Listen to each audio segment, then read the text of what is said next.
Hey friends, welcome back to A Simple Truth. Continuing through Deuteronomy and continuing with our review.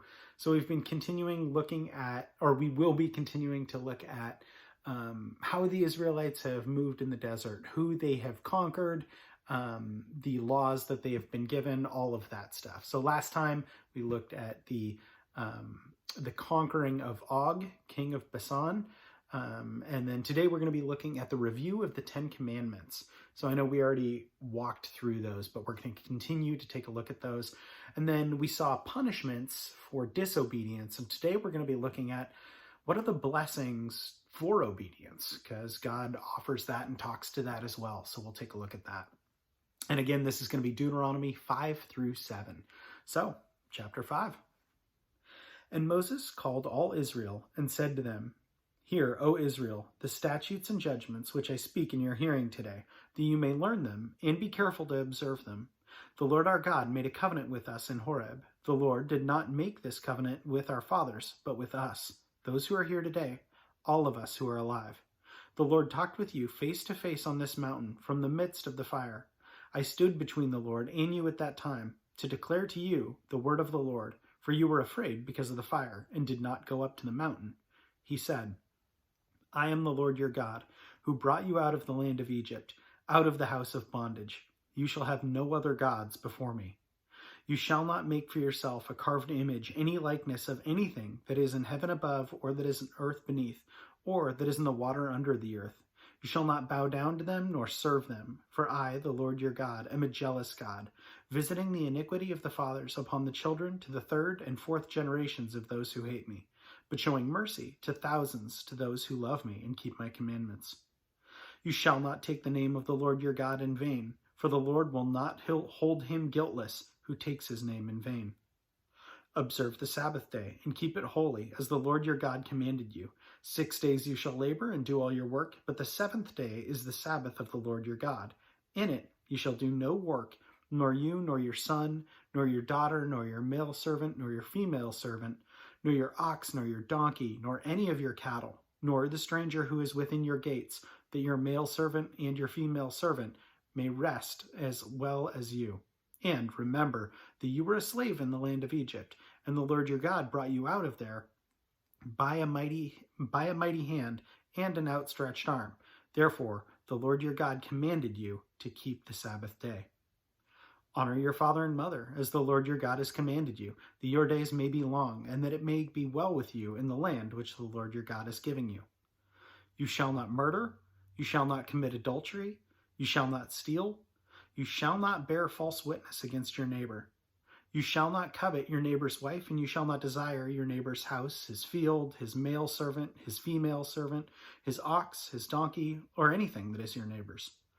These words the Lord spoke to the assembly in the mountain from the midst of the fire, the cloud, and the thick darkness, with a loud voice, and he added no more.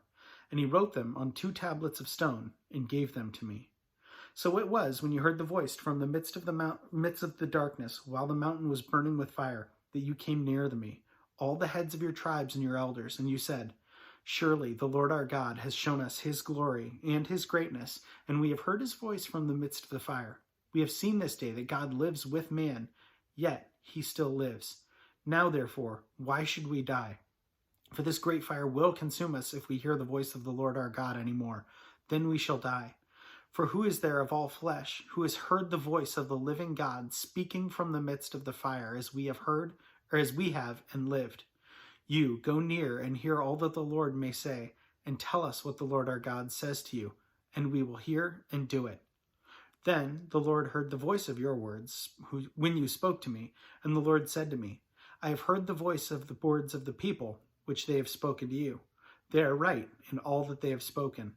Oh, that they had such a heart in them, that they would fear me and always keep my commandments, that it might be well with them and with their children forever. Go and say to them, return to your tents.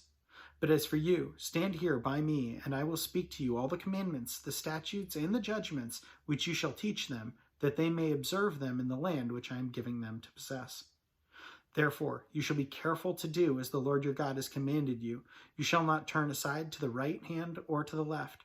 You shall walk in all your ways which the Lord your God has commanded you, that you may live and that it may be well with you, and that you may prolong your days in the land which you shall possess. Chapter 6. Now, this is the commandment, and these are the statutes and judgments which the Lord your God has commanded to teach you, that you may observe them in the land which you are crossing over to possess, that you may fear the Lord your God, to keep all his statutes and his commandments which I command you, you and your son and your grandson, all the days of your life, and that your days may be prolonged. Therefore, O Israel, therefore hear, O Israel, and be careful to observe it, that it may be well with you, and that you may multiply greatly as the Lord your God of your fathers has promised you, a land flowing with milk and honey. Hear, O Israel, the Lord our God, the Lord is one. You shall love the Lord your God with all your heart, with all your soul, and with all your strength. And these words which I command you today shall be in your heart.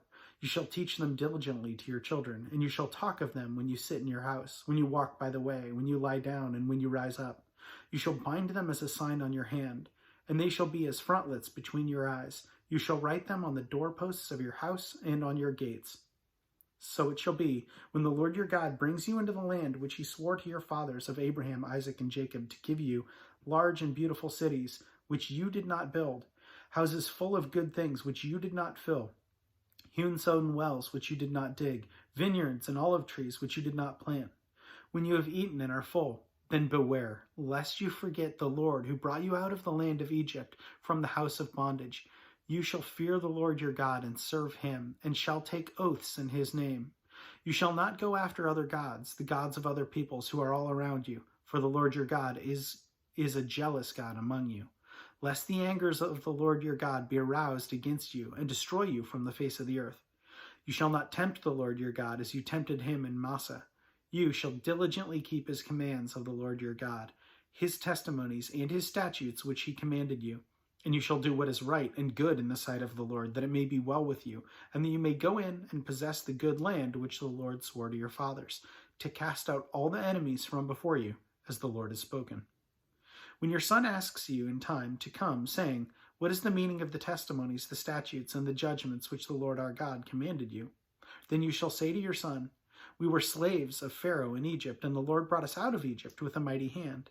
And the Lord showed signs and wonders before our eyes, great and severe against Egypt, Pharaoh and all his household. Then he brought us out from there, that he may bring us in to give us to the land which he swore to our fathers. And the Lord commanded us to observe all these statutes, to fear the Lord our God for our good always, that he might preserve us alive, as it is to this day.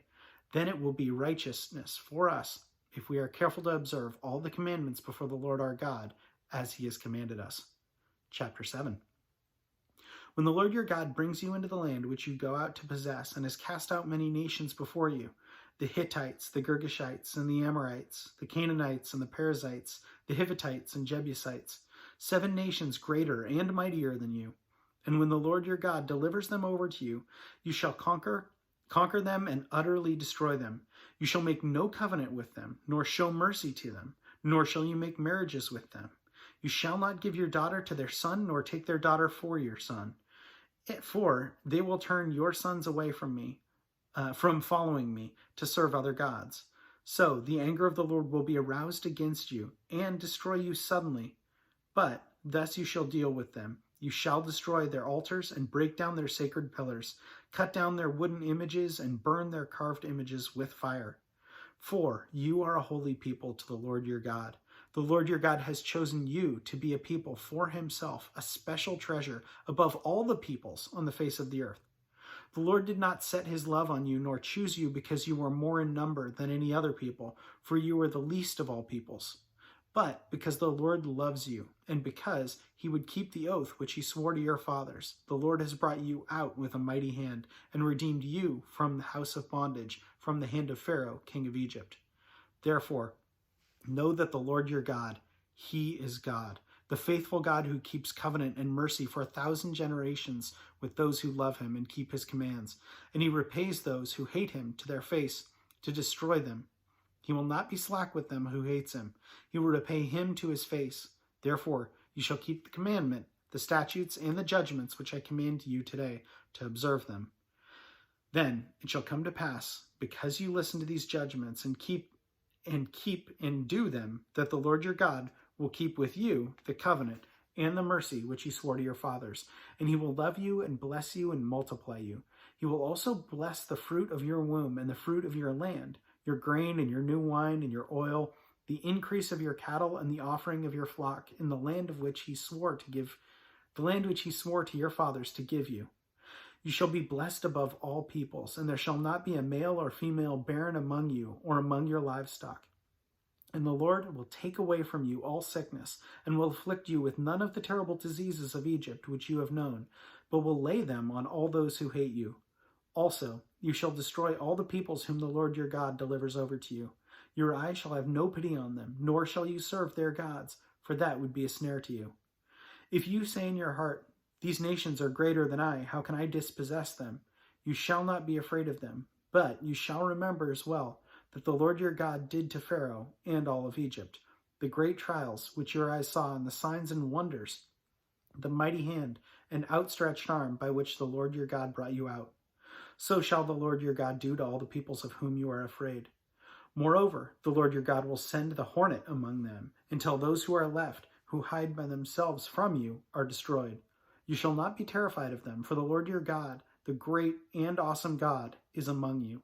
And the Lord your God will drive out these nations before you, little by little, and you will be unable to destroy them all at once, lest the beasts of the field become too numerous for you. But the Lord your God will deliver them to you, and will inflict defeat upon them until they are destroyed. And he will deliver their kings into your hand, and you will destroy them, and you will destroy their name from under heaven. No one shall be able to stand against you until you have destroyed them. You shall burn the carved images of their gods with fire. You shall not covet the silver or gold that is on them, nor take it for yourselves, lest you be snared by it. For it is an abomination to the Lord your God. Nor shall you bring an abomination into your house, lest you be doomed to destruction like it. You shall utterly detest it and utterly abhor it, for it is an accursed thing. Yeah, I promised that summation, and it is good stuff. I wrote down here the blessings for obedience. I thought that was really interesting. And are we still blessed today for obedience? And I really, truly do believe we are. I don't think that means that we are blessed necessarily as you might think at the outset, right? That doesn't mean that everyone who serves God is wealthy. That may not be how he blesses. And the Bible even talks about that too, that the riches here are prone to be destroyed, right? By moth and by fire and dust. But that may mean riches in heaven. However, I do believe that God also gives provision to us here. That doesn't mean that we deserve it by any stretch of the imagination. Just because I'm obedient doesn't mean that I deserve what good things I have in my life. I think that that is all to God's discretion and God's grace that he allows us to have what we have. I also don't think that means that he prevents us from hardship. I think that there's a lot that we can learn in hardship. I don't think that it would be right to say that people become Christians solely to avoid anything bad happening to them. I don't think that that's realistic. But I think that it's recognizing that we now have the right way to deal with those trials, the right way to deal with difficulties in our life.